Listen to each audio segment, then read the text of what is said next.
Hello and welcome to the Detroit Sports Media Podcast, the inaugural episode of the Detroit Sports Media Podcast. I'm your host, Jason Ross Jr. Our guest for episode 1 is Ken Daniels, the Red Wings television play-by-play broadcaster, who is now in his 21st year with the organization. Ken's outstanding career began years before he joined the Detroit Red Wings in 1997. The subject of this interview is Ken's recently released book titled If These Walls Could Talk, Detroit Red Wings, Stories from the Detroit Red Wings Ice, Locker Room, and Press Box. Ken's co-author is Bob Duff, and the foreword was written by Mickey Redmond. We are going to touch on several different subjects that Ken wrote about in his book, but if you really want to learn about the experiences that Ken has had in his life as a broadcaster and how he approached different moments in his career, from discovering his passion to working with Hockey Night in Canada to his time with the Red Wings, you'll certainly have to read the book.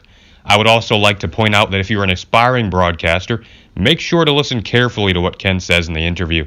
I want to personally thank Ken Daniels and Trevor Thompson for this interview. I learned so much in just 30 minutes, and I hope our listeners will too.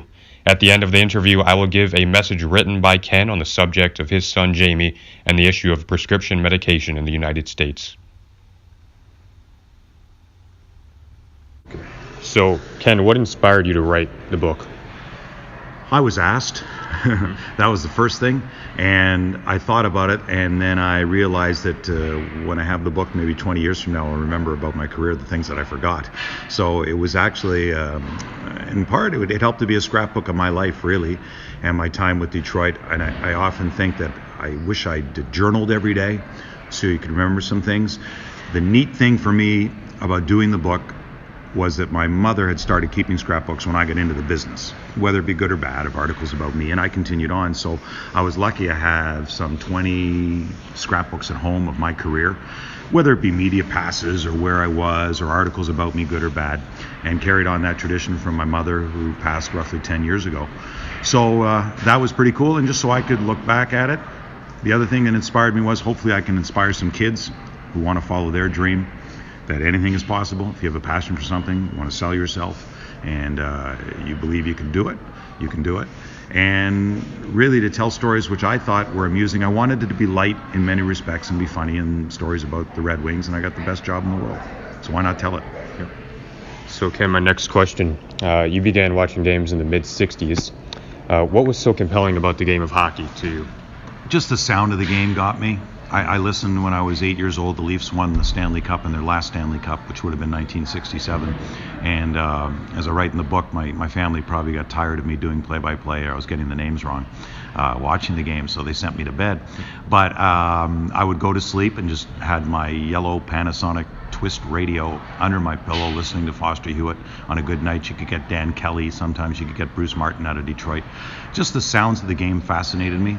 And then when I started playing the game, and I wasn't playing like kids that are 2 and 3 today, I was playing at 8 years old, 9 years old, and picked up hockey pretty quickly. And just the speed of the game really got me, probably before actually knowing the players or wanting to play hockey. I was in love with the sound of the game before I actually played the game. And Ken, can you talk about the influence that Foster Hewitt had on you? Again, it was just the voice. Not so much he shoots, he scores. I think the sounds of the game, he took me and painted the picture that I wanted to be there. I wanted to be in Maple Leaf Gardens more than I wanted to be anywhere else. Just the thought of he made these players out to be, I don't know, is mythical figures the right term? I don't know if it is. You can Google it. But made the out to be that you'd never dream of getting near, and yet he brought them near you, and it just fascinated me, just wanting to be in the building or be in the dressing room where they were, just how he made them out to be. But he just brought me to the love of the game that I wanted to be a part of it somehow. I can't say at that age, boy, I'd love to be doing what he's doing, but the sound of radio, the sound of the game, where years later when I listened to Dave Hodge, who was a sports reporter at CFRB, and the sound of his voice, and then being a part of the sports world and a sports cast and delivering that news and that forum to people. Don't forget, this was a 3-4 channel universe on television back then. Radio was a thing. You weren't getting up-to-date sports on SportsCenter or everywhere else now. So it was listening to Dave Hodge too and the sportscaster. So it started with Foster Sound, the radio, and then it became the sportscasting, and that just got me involved in that genre. What about Brian Williams? He wrote about what did you find so interesting about him? He had a personality on television and told it like it was, and he had an authoritative way of telling it without being overbearing. Yep. He presented himself so well. And when I watched Brian in my teen years, and I thought, why not reach out? And I wrote him a letter when I was 17, knowing he really couldn't do, what's he going to do for a 17-year-old kid? But when he wrote me back, and as I put that letter in my book, I'll never forget getting that letter. And then when he called my house, and my mom said, Brian Williams is on the phone, wow. And he said, come on down and watch me, do the sports. Come on down. And I did. And I was so nervous and went and watched him. And then I probably called him once a month after that. And he said, yeah, things are good. Blah, blah, blah. How things going with you? And give me a call next month. Well, he couldn't really do anything for me. And I thought it was probably annoying him. And then lo and behold, and selling yourself and working hard and making other phone calls and maybe through people he knew or someone else get rejected. And you wind up in his office where he worked when he moved on to national sports. I wound up being the third guy in the sports department where he used to be. Some 8 years later. And a kid called me one day and wanted to talk about careers in journalism, and I spoke to him for a little bit, and I said, give me a call next month. And I hung up the phone, and Bill Lawrence, who was the weather guy I shared the office with, said, kids used to call Brian Williams all the time, and he did just what you did.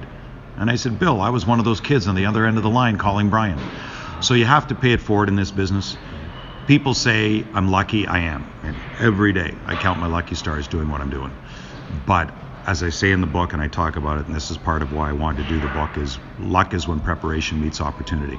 So everything you do, whether it's me listening to Foster Hewitt on the radio, me listening to Dave Hodge do a sportscast, me watching Brian Williams, you take all of that, and some of it sinks in. Whether I fell asleep listening to Foster, maybe it just came through osmosis, and it winds up in your head. But again, everything you've done in your life prepares you for that moment when and if it does arrive. You're confident enough to sell yourself at that time because everything you've done up to that time, that preparation leads you to seize that opportunity. Whether the thought process, the working at it, the homework you've done. If a job's there, doesn't mean you'll get it. But if you're prepared and you worked hard enough to get to that point, then you're ready to seize it. And so you may be lucky to be in the right place at the right time, Jason, but you're also, luck is because you've prepared to meet that moment. And Ken, so coaches often have a big role or an influential role in a young person's life. Can you talk about the role that Mike Keenan had in yours? Mike taught me a lot about hockey, and having him as a coach in high school, and he wanting to get to the NHL at that point, he was coaching Junior B, he was coaching Senior A and playing Senior A in Whitby and Oshawa, coaching in Oshawa, outside Toronto. Oshawa is where I first got my radio start. So, I'd sit in Mike's gym office, and he'd want to be in the NHL. Daniels, what do you think? What jobs are open? Blah, blah, blah. And he gave us playbooks back then. He used to steal them from Fred Shiro, a Flyers playbook, whom he idolized, and Scotty Bowman. So just being part of that high school team and learning from Mike Keenan and seeing what was going on and learning plays. Oh, this is where the center should go. Oh, this is how you do a proper 3-on-2 and what you look for, and as a coach and the mind games that he could play. A lot of people hated playing for Mike Keenan in the NHL. I get it. I mean, Mike could be really hard on you. But when he got the Philadelphia Flyers job, he was prepared. He wrote, I don't know how long it was, but it was a thesis on how to coach and present it to the Flyers and Ed Snyder. He went away to Florida and worked on it for weeks to present it. So he was prepared. So again, was he lucky to get that opportunity? Sure, recommended by someone, but then you have to go into that interview and everything you've done prepared, and he prepared like crazy. So I think I learned a lot of those traits from Mike. Hopefully I don't treat some people like Mike did, to be truthfully honest with you. But, he's a winner, and that was his philosophy. He wanted to win all the time at all costs. I think there can be a fine line there, but I learned a lot from him about the game.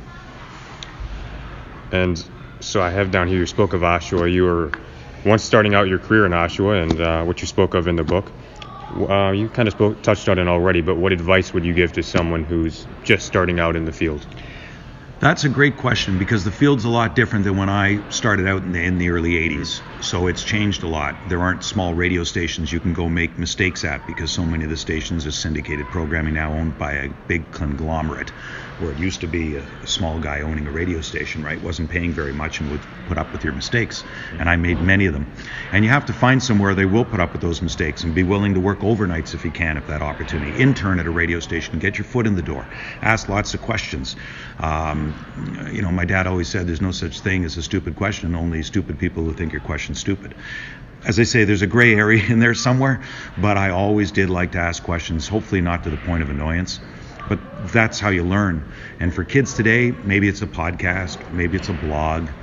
That's great background. I think radio is a wonderful background. You learn how to ad-lib. You can write in point form. Speak how you speak normally, get to that point, comfortable with the sound of your own voice. You don't just start in TV, but writing scripts as you might on radio. Take a story, if it's newspaper or online nowadays, take that story and, précis it, write it so it's shorter, how you might hear in a sportscast. I used to, I'd read scores out loud like it was a sportscast. I still listen today on radio and see if somebody tells a story in 30 words, could I have done it in 15? When I'm in the dressing room and I'm listening to a player tell a story that I want to recite on the air that night, as he's telling that story, as he's just telling a story in a minute and a half, he doesn't care how long it is. I don't blame him. We asked him the story. Anybody or a coach or anyone else, they're telling a story in 30 seconds. How can I do that in 12? I'm always thinking in TV and the time you've got, play going on, out of commercial break. That's how my mind works. I hear anyone anywhere or an interview show, or I want to use something, or they're talking to a player on another game and I'm going to do that team in 3 weeks from now, and I hear that player tell a story, an interview about his life, and he's told it in a minute and a half, I'm going to write down some notes that I can get it in 15 seconds. What's the best way to do that? And it keeps your mind active. So always thinking in the brevity of what our medium has become in your millennium, the kids today, it's all brevity, and it's the attention span sucks, right? So I try to go with that attention span, and that's the best. I don't know if that is any advice there, but it's podcasting, it's comfortable with your voice, it's getting in, being an intern. If it's going to school, I went to York University and had a degree, and I took English, political science, sociology. And I said, I want this more than anything in the world. I can do this. Why? Because all my life, that's all I've done was listening to the sportscasters, watching television, thinking, I can do this, I can do this. I was pretty lousy early on, and hopefully got better as you went along, but I had the confidence and a passion. If you got a passion, you can do anything. Ken, one of my favorite sports is tennis, and your career eventually led you to CBC Television, that led you to doing the Olympics in Seoul in, I believe, 1988, right? Yep. So there was at one point where you were chatting with Chris Evert and sitting behind Bud Collins. Those are two of the biggest names in the history of tennis. What was that experience like? Nerve-wracking. That experience was nerve-wracking because I was doing other sports in Seoul, canoeing, kayaking, road racing, velodrome, cycling, and they said, can you go do tennis? And I said, okay, because I was originally supposed to do some basketball. Mm-hmm. I didn't know enough about basketball, and I knew enough at that point. In 88, I'd been in TV 2 years, but 8 years in the business. And that was before the world of social media, but I didn't need that critical view of going, this guy doesn't know what he's talking about. You also have to know your limitations in this business. You be aware of yourself and your self-limitations. And I didn't know basketball well enough. I mean, I'm 5'7". I wasn't playing. I wasn't Spud Webb. So when they sent me to tennis, I thought, okay, I've watched enough tennis, but I knew to sit behind, and luckily our location was right near Bud Collins. And they didn't come to us. The NBC broadcast was going live. We were with CBC Television. They were coming to me for updates, and Chris Evert and tennis had just become an Olympic sport again. And I sat behind Bud, wrote everything again. I hear him talking, but I wrote in point form, and his analyst, I can't remember who that was, talking about Chris Evert and her opponent. You needed some salient points to make it a pertinent time, and I knew enough to make the notes of Bud. And I remember when I was done, and my guy who was working with me, our technical director, Fausto, we ended up getting an interview with Chris Evert, went to a zone area where we shouldn't have been, but we did, and she talked to me. And I got back there, and Bob Moyer, who's the executive producer, told Natalie Tedesco, one of our producers there, he said, boy, for a guy who didn't know tennis, he knew what the hell he was talking about. So it's not necessarily what you know, but who you know to sit behind, right? Mm-hmm. So we Mike Babcock, when he was here, used to call it R&D, research and development, but in his words, it was rob and do. And that's what we do. R&D is rob and do. You take from someone, make it your own, just do it. You're not plagiarizing, you're using notes. I mean, why wouldn't you listen to Bud Collins or his analysts about tennis?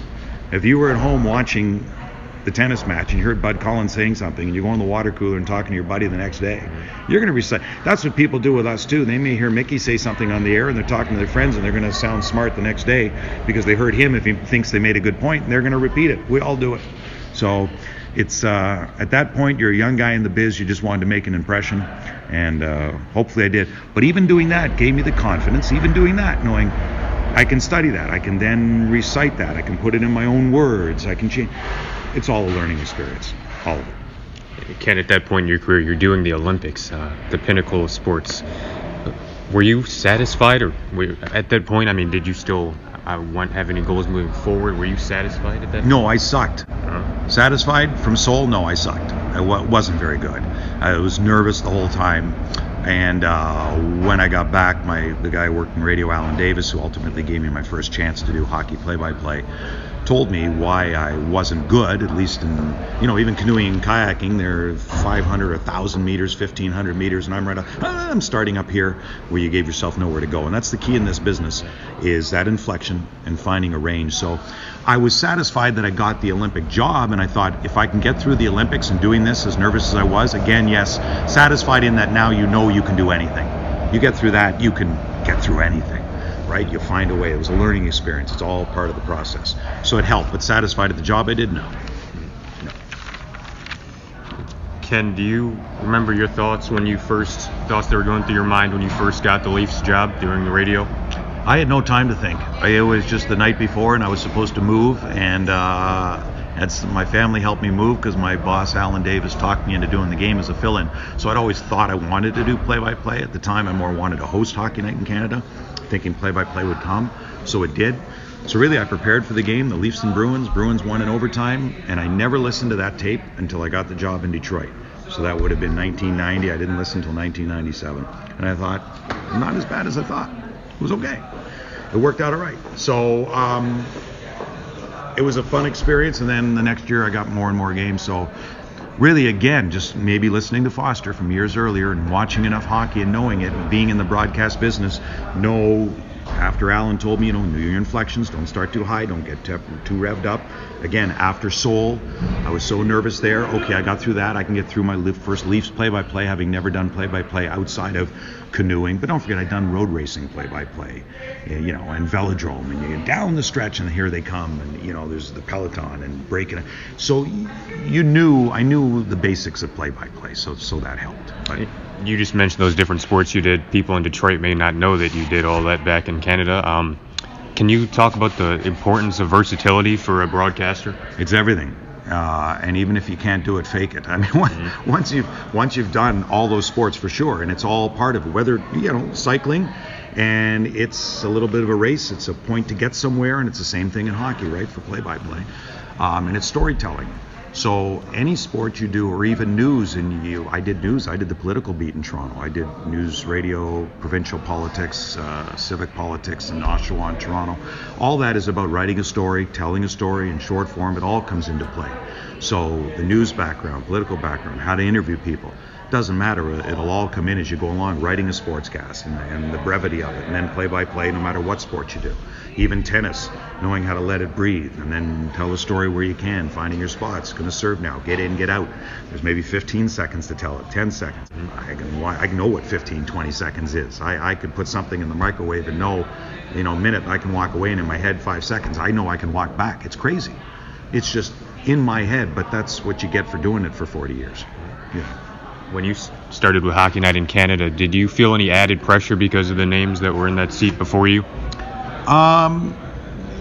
Yes, for sure. With Hockey Night, yeah, I was nervous with Hockey Night and knowing the guys that were there. And it wasn't just the seats before me, it was working with Dick Irvin sitting beside me.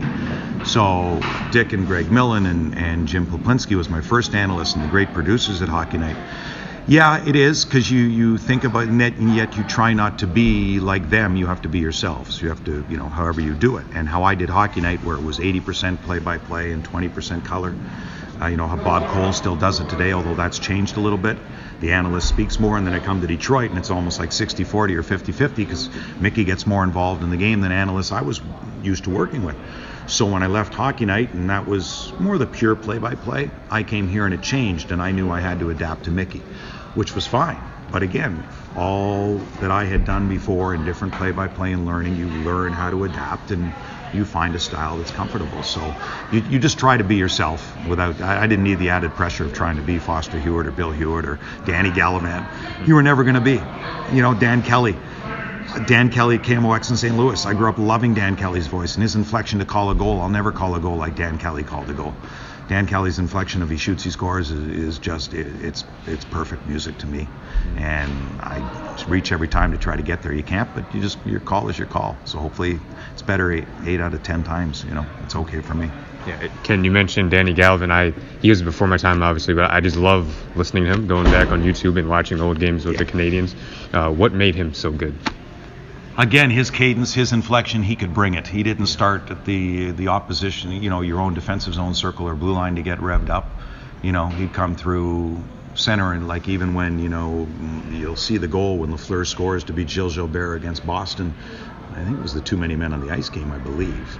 But, and he'll say Lemaire through center ice, Lemaire across the line, dropping it back to Lafleur, he should. It's just how you get there, and it's that beautiful, those beautiful notes that just work. They're perfect, and that's what you try to do every game. I'll never have a perfect game. I don't think any broadcaster will tell you who's ever had a perfect game. There's always little mix-up here and there, or just the call's not right, or you could have done it better, you could have hit it right. It's the anticipation. That's a big part of it too, anticipating what's going to happen without being wrong. But you can see the play. Like people say, play-by-play is so hard. Yeah, it is, and especially in hockey because it moves so fast. But you're not following puck to puck to puck. You're also looking where somebody's going. So it's anticipating. Sometimes, the puck could be in the corner, and Athanasiou could have it in the corner, and Athanasiou taking a look. Here's Mantha up the left-wing side. So you're sort of looking to see where it's going. And that's what Gallivan did. His anticipation, his cadence, just the timing, the pausing, without rushing it. You don't want to ever feel rushed, and we often do. And that's when it's not a great call. But that's what made Danny good. And Ken, I previously asked you what was going through your mind when you got the Leafs job. What was going through your mind when you officially got the Red Wings job? Learning a new team, moving a family, being away from family, new city, everything's going through your mind. It's just, it's a brain freeze at that time, holy crap. But my family didn't move here until 6 months after I moved here. But just getting to know all the new people, feeling comfortable. Where do you sit on the plane? Where do you go? It was funny when I got on Redbird, and I joked about that. They used to have a lot of junk food on the plane, and Skittles and licorice and candy bars. And I got on the plane. Not that Mickey could eat it at that time because it was celiac. And I said, boy, they got Coffee Crisp on this plane. I love Coffee Crisp because I'm Canadian. They actually had Coffee Crisp on Redbird. And somebody came down with a Coffee Crisp. And I said, where do you get a Coffee Crisp? And they go, at the back, second drawer down on the right. And I thought, holy crap, I got to walk past Fedorov and Yzerman and Listerman, all these guys. I just got here. I don't want to do that. Flight attendant. So they came over and got me one. So you got to know where to go, right? And that's the other thing. You come to a new team, you don't overstep your bounds. So it's just a feeling out process. I'll fast forward a little bit. I believe it was the summer of '98. So the Wings won the Cup your first year there. You're standing on Hart Plaza with Mickey Redmond, looking at 1 million people, a sea of people. What's going through your mind when you're looking at that sea of people in Detroit? That was nerve-wracking, but that was fun. What a rush. Just to know to be part of that, and all the guys and everybody just so damn happy.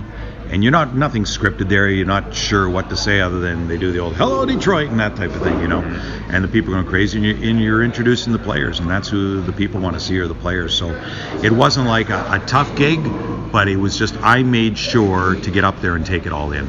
That's what I had to do. You had to take it all in. In the book, you tell stories about, you mentioned Mickey a few times there. You tell stories about Mickey and Trevor. Why is the Fox Sports Detroit broadcast so good? When I watch it, it seems like you guys have a great chemistry. It's seamless. It just flows very well. Why is that?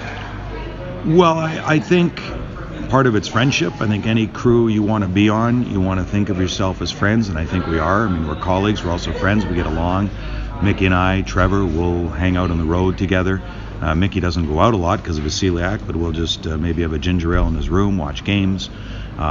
Same with Trevor, and head out. So I think it is like a family. You work in the broadcast industry, it becomes your family for the winter time. You got your summer family and your winter family, and your summer family will tell you you're going with your winter family now, which is true. And you know, when you're home, but when you're on the road, you get to spend a lot of time together.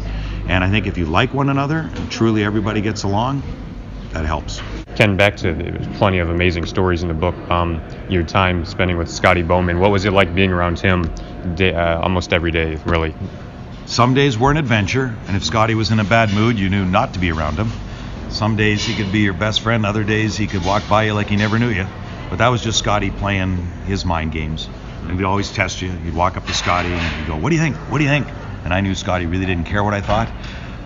Really, but deep down he was scanning the room to get opinions from everybody. And that's another thing, that's R&D, right? He heard what everybody said, and he'd take it in. He's still going to do what he wants to do, but that's what good people do, I think. They listen to opinions. So anyone does.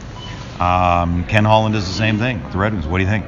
Well, cares, but ultimately just get a vibe, what's going on.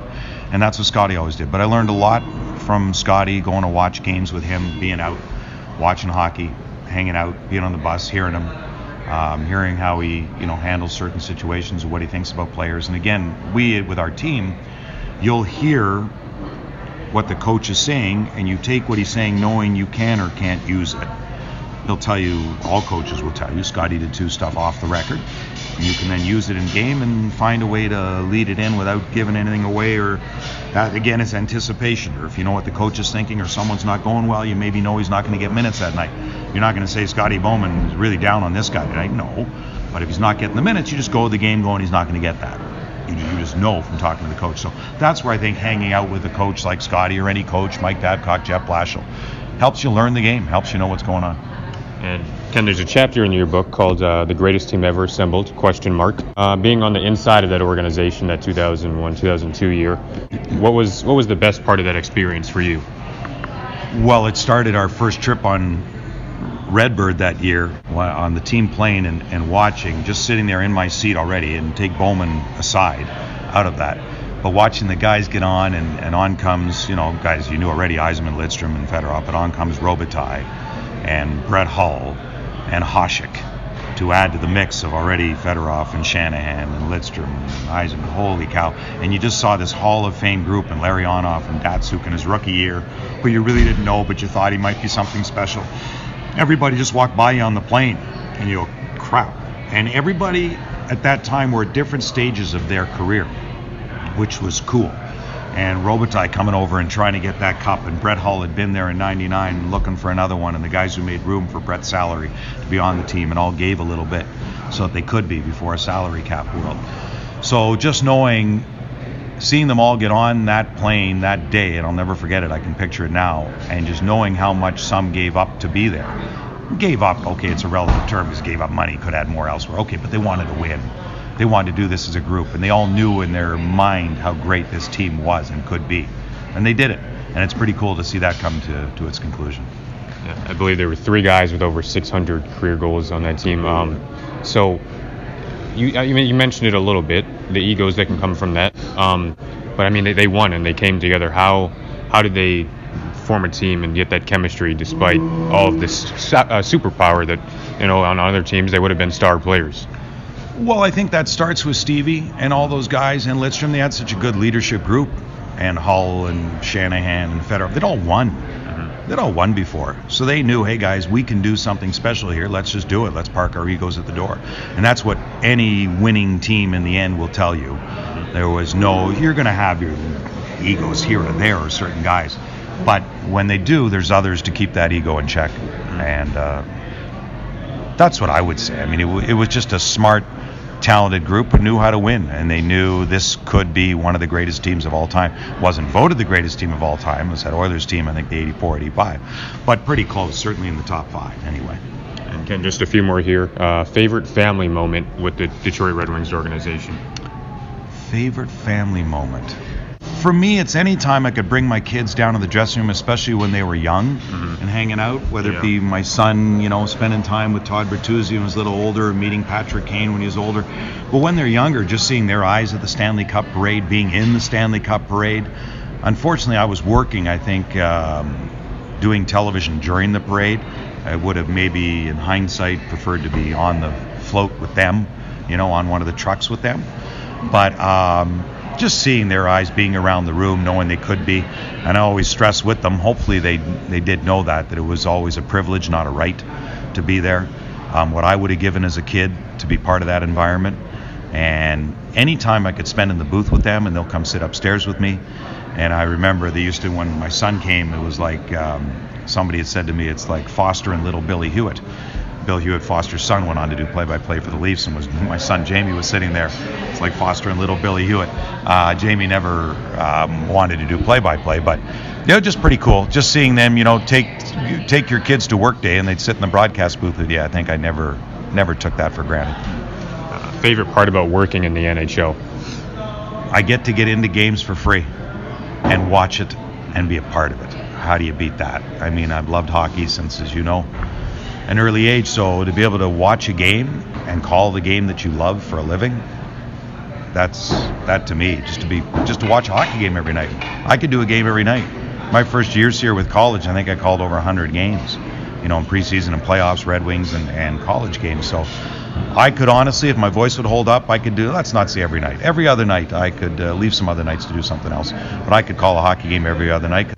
If I enjoy the announcer and I enjoy the teams watching, and especially if we've got a game coming up, to me, I just love the game. So why not? And Ken, my final question for you. Looking back on all of it, we touched on the Olympics, watching Stanley Cup championships, being a part of it with your family. What are you most thankful for? That's a good question. I'm thankful that I get to do a job I've wanted to do as long as I can remember wanting to do anything. Thankful I get to do it. But again, it's your passion, follow your dream, set a goal, don't let anyone tell you no, keep working hard at it. And I think you can do anything. You want to be a doctor and you want to save lives, work at it, go through school. You're going to have to work really hard. And we all do in our own respects. You work hard at what you want to do. So I'm thankful that I got to live a dream I've always wanted, but I think a lot of it is I pursued it and had a passion for it and wouldn't let anything stand in my way. Thank you, Ken, very much for doing this. Thank you very much, Ken. Thanks, buddy. I loved it. Appreciate it. Ken, do you mind signing the book for me? Oh, sure. Okay. As mentioned in the intro of this podcast, I will now give a statement from Ken Daniels on his son Jamie and the serious issue of opioids in our country. December 7th, 2016. That was the day Jamie Daniels' life ended at age 23, and Ken Daniels' family's life changed forever. Jamie, a wonderful son and a loyal friend, had fought to make it a better life for himself the previous few years, getting help to overcome an addiction to prescription medication.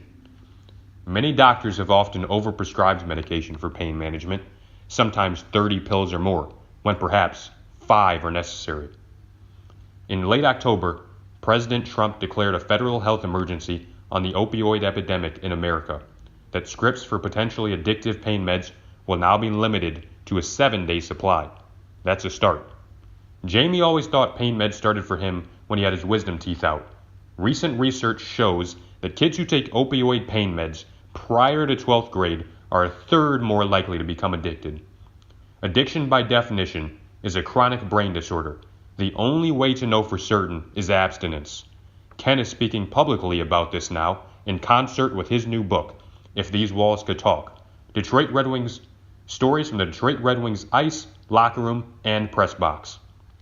I just want to clarify one more time that was a written message from Ken that I just read. That was a written message from Ken. I asked Ken, why is he now motivated to speak on the issue of opioid crisis in our country? And that was his response, and along with the subject of his son, Jamie. Again, I want to thank Ken for sitting down with me. I want to thank our listeners for tuning in to episode 1 of the DSM podcast. Thank you to everyone. New episodes coming in the near future. And while you are on DetroitSportsMedia.com, make sure to check out all of our content in the recent news section. Head over to the recent news section. You can find sports articles, pre- and post-game video reports, interviews, and much more, all produced by our excellent group of Detroit Sports Media reporters. You can find us on Facebook, Twitter, Instagram, YouTube. Just look up Detroit Sports Media. Again, this was episode 1 of the DSM podcast. I'm your host, Jason Ross Jr., saying so long and thank you for visiting DetroitSportsMedia.com.